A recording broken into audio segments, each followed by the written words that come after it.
Um, I wanted to know if you can help us understand why you don't want Maine to get parole back. We seem to have a really amazing Department of Corrections that does a really good job at not just correcting the reasons why people are incarcerated, but like going above and beyond. At least the folks that are incarcerated, some of them really are.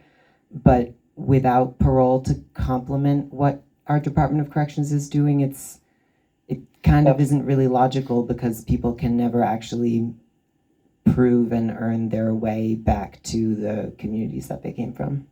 And my other question I'd love to hear is clemency, if you've granted a hearing to anyone who's applied for clemency to your administration. Yeah, I just granted 4 pardons today before I left the office. But, and may I ask who's asking the question? I didn't get your name. I'm sorry, and I can't see that well. Yeah, my name is Luca Mellon. I live in Rockland. Thank you, Luca. First on parole, I'm very familiar with the history of why parole went away in the 70s and why we had determinate sentencing. We do have a sort of administrative parole. It's called community confinement. And with working with the legislature, we've expanded that quite a bit in recent years with the Criminal Justice Committee.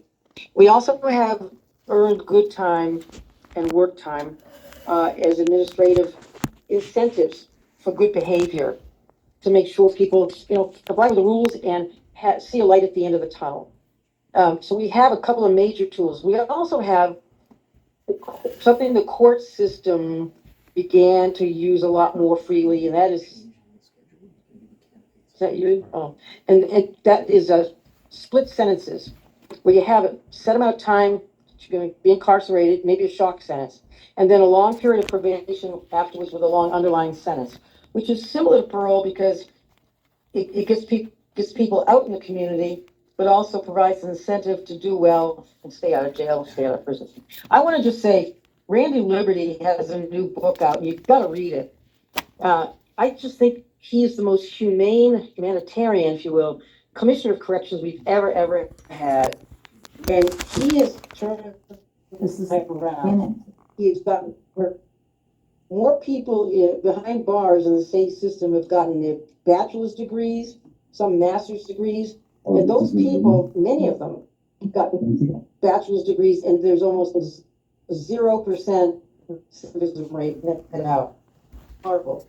He's trained people to be master gardeners, trained people to do software engineering, cook and whatnot. People are earning money and feeling that they have something to live for when they get out, and using those talents when they're released from incarceration.